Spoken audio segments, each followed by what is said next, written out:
नमस्कार दोस्तों, मैं राकेश वर्मा आप सभी का स्वागत करता हूं आपके अपने परिवार एसएन गुरुकुल पर। साथियों, बीपीएससी टीआरई 3.0 के आवेदन की तिथि समाप्त हो चुकी है, आवेदन हो गए हैं। मैंने आपको बताया था कि लगभग 4.5 लाख कंप्लीट आवेदन हुए हैं ऑल ओवर 1 टू 12 तक के लिए, और 1 टू 5 में 6 टू 8 9 10 11 12 में किस ग्रेड में कितने आवेदन हुए, किस विषय में कितने आवेदन हुए हैं, कहाँ कंपटीशन टफ है, कहाँ आसान है, इसकी चर्चा मैंने पूर्व की वीडियो में कर दिया है। आप सभी को ज्ञात है कि बीपीएससी टीआरई 3.0 जो पूर्व से सुनियोजित था, जैसा कि पूर्व बीपीएससी आयोग के चेयरमैन माननीय अतुल प्रसाद जी ने जो घोषणा करके गए थे, उन्होंने 7 मार्च 2024 से घोषणा किया था, लेकिन इसमें बहुत बड़ा बदलाव देखने को मिला है। चूंकि आवेदन की तिथियां बढ़ाई गई हैं, वो बढ़ाए जाने के उपरांत जो है अभी उसमें सुधार की भी तिथियां हो सकता है कि दिए जाएं, फिर एडमिट कार्ड जारी हो और उसके बाद जो है एग्जाम हो। लेकिन एग्जाम तिथि जो घोषित किया गया है, इसमें 11-12 का कब एग्जाम होंगे इसके बारे में कोई चर्चा नहीं है। साथियों, आप सभी को ज्ञात है इस बार जो है पूर्व की अपेक्षा, चूंकि बीपीएससी टीआरई 1 में भी लगभग 8 लाख और बीपीएससी टीआरई 2 में भी लगभग 8 लाख आवेदनकर्ता थे, अभ्यर्थी थे, परीक्षा में सम्मिलित हुए थे, लेकिन इस बार लगभग 4.5 लाख के आसपास ही आवेदनकर्ता हैं। तो सीधी सी बात है कि जब अभ्यर्थी कम है, कैंडिडेट्स कम है, जब परीक्षार्थी कम है, तो सेंटर भी कम ही देने पड़ेंगे। अब देखना यह होगा कि सभी जिलों में दिया जाता है या फिर सक्षमता परीक्षा के जैसे ही कुछ जिलों में दिए जाते हैं। यह तो भविष्य के गर्त में है, जब एडमिट कार्ड जारी होंगे और परीक्षा केंद्रों के बारे में ऐलान किया जाएगा तो उस समय पता चलेंगे। आप सभी को ज्ञात है बीपीएससी टीआरई 3.0 जो होंगे वो पूर्व की भांति ही इस बार भी होगा, कोई विशेष बदलाव नहीं किए गए हैं। भले ही बीपीएससी टीआरई 2.0 में जो लैंग्वेज, क्वालिफाइंग लैंग्वेज का जो मार्क्स था, जो रहता था, उसे शून्य कर दिया गया था, लेकिन इस बार वैसा नहीं है। 150 अंकों में से 30 अंक जो है, जिसमें से 9 अंक आपको लाने होंगे, वह क्वालिफाइंग लैंग्वेज से होगा। 120 अंक जो है उसमें 40 अंक आपके 40 अंक जो है वो सामान्य रहेंगे, 80 अंक उस विषय से होंगे जिस विषय से आप स्टेट या जो है बीएड वगैरह किया है आपने। नेगेटिव मार्किंग नहीं है, 150 प्रश्न होंगे, 150 मार्क्स तो होंगे, नेगेटिव मार्किंग नहीं है, 150 मिनट दिए जाएंगे, ये सभी को पता है। तो अब हम बात करेंगे कि ये शेड्यूल क्या है, एग्जाम का शेड्यूल क्या है। तो साथियों, 15 मार्च 2024 और 16 मार्च 2024 दो तिथि तय किए गए हैं। 15 मार्च 2024 को प्रथम पाली जो 9:30 से 12 बजे तक होंगे, तो उसमें 6 टू 8 के सभी विषयों का परीक्षा हो जाएगा। 6 टू 8 में आपका मैथ एंड साइंस, सामाजिक विज्ञान, हिंदी, उर्दू, संस्कृत, अंग्रेजी, ये आपको देखने को मिलेंगे, तो सभी विषय हो जाएंगे। फिर जो द्वितीय पाली होगा 2:30 से 5 बजे तक चलेंगे जो परीक्षा, उसमें आपका 1 टू 5 के सभी विषय आपको देखने को मिलेंगे। 1 टू 5 में आपका सामान्य विषय है, उसके बाद उर्दू है और बांग्ला है, ये हो जाएंगे। साथ ही अनुसूचित जाति, अनुसूचित जनजाति विभाग का भी साथ में एग्जाम हो रहा है, तो उसका भी उसी दिन जो है 1 टू 5 के लिए जो एग्जाम है वह हो जाएगा आपका 15 मार्च 2024 को ही हो जाएगा द्वितीय पाली में।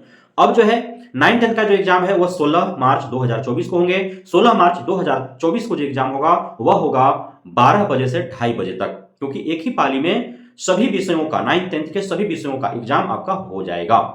लेकिन अनुसूचित जाति जनजाति कल्याण विभाग का जो 6 टू 10 का जो एग्जाम होगा वह भी 12 से 2:30 बजे के बीच में ही होगा, 16 मार्च 2024 को ही। लेकिन इसमें कंप्यूटर विज्ञान, संगीत, कला का विषय का एग्जाम नहीं होंगे।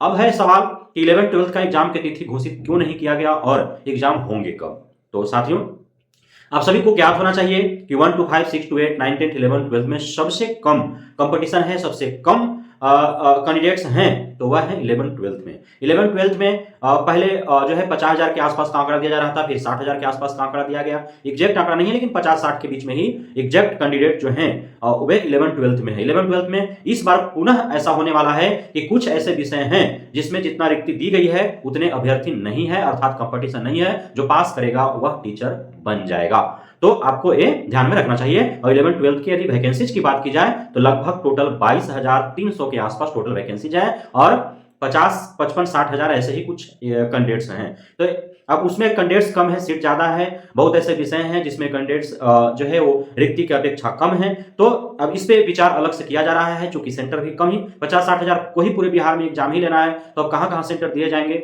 यह तो इसी वजह से जो है तय नहीं हो पाया है और इसकी तिथि घोषित नहीं हो पाई है। जल्द ही आपको नेक्स्ट नोटिस में जो है इसकी तिथि घोषित कर दिए जाएंगे और आसपास ही आपको देखने को मिलेंगे। हो सकता है कि 17 मार्च 2024 को परीक्षा देखने को मिले, इर्द गिर्द ही आपको देखने को मिलेंगे, जिसका नोटिस जल्द ही जारी कर दिया जाएगा। और शेष जो 6 टू 10 का अनुसूचित जाति जनजाति वर्ग कल्याण विभाग का जो है वो भी आपको देखने को मिलेंगे। हो सकता है एक ही दिन में दोनों करा लिया जाए।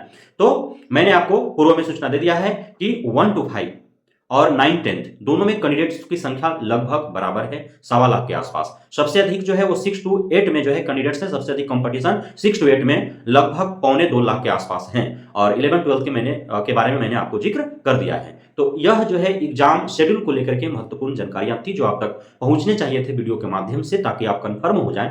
और जो इस चिंता में है कि जिनका आवेदन करने में कहीं डाटा गलती हो गया है या गलत डॉक्यूमेंट्स अपलोड हो गए हैं, तो उन्हें डाटा एडिटिंग का या डॉक्यूमेंट्स री अपलोड का मौका दिए जाएंगे कि नहीं, तो अवश्य ही दिए जाएंगे। लेकिन डाटा एडिटिंग का मौका के बारे में मैं नहीं कह सकता हूं, इसलिए कि बीपीएससी टीआरई 2.0 के समक्ष जो है डाटा एडिटिंग का कोई ऑप्शन नहीं दिए गए थे, इसलिए इस बार भी हो सकता है कि न दिया जाए। लेकिन डॉक्यूमेंट्स री अपलोड का अवसर अवश्य प्रदान किए जाएंगे, पहले प्रदान किया जाए या बाद में किया जाए, आपका काउंसलिंग के समय किया जाए या काउंसलिंग से पूर्व किया जाए, अवश्य ही किए जाने चाहिए और किए जाएंगे। इसके लिए आप जो है वो बेफिक्र रहें। लेकिन डाटा एडिटिंग में किसी प्रकार कोई गलती हो गया है तो वैसे ही रहेगा। हमें नहीं लगता है कि इसके लिए आपको कोई समयावधि जो है तय किए जाएंगे डाटा एडिटिंग को लेकर के।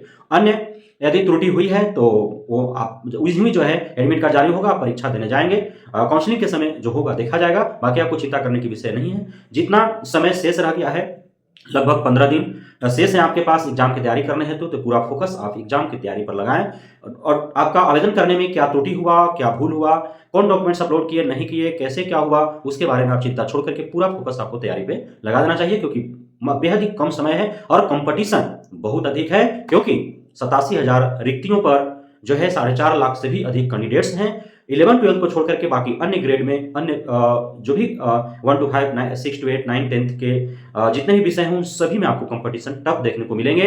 क्योंकि ये जो भी इसमें कैंडिडेट आए हैं वे सारे कैंडिडेट बीपीएससी टीआरई 1.0, 2.0 में ऑलरेडी परीक्षा दे चुके हैं, तैयारियां उनका ऑलरेडी है। तो इस हेतु कंपटीशन आपको वैसे लोगों से करना है जो 2 बार एग्जाम दे चुके हैं और 2 बार उन्होंने तैयारियां की है, तीसरा बार वो तैयारी में लगे हुए हैं। तो तैयारी किसी का कमजोर नहीं है, इसलिए आपको तैयारी में लगे रहना चाहिए। बहुत बहुत धन्यवाद और शुभकामनाएं आप सभी को कि बीपीएससी टीआरई 3.0 से आप शिक्षक बन बिहार के शैक्षिक पिछड़ेपन का लगा हुआ जो धब्बा है उसको धुल सके और बिहार के ग्रामीण क्षेत्रों में, सुदूर ग्रामीण इलाकों के समाज के सबसे अंत में बसे हुए लोगों के बच्चों का भविष्य संवारने में आप अपनी जिम्मेदारी निभा सकें। हमारे साथ जुड़े रहने के लिए, बनने के लिए, हमें इतना प्यार देने के लिए, हम पे भरोसा बनाए रखने के लिए आपको तहे दिल से शुक्रिया। जय हिंद।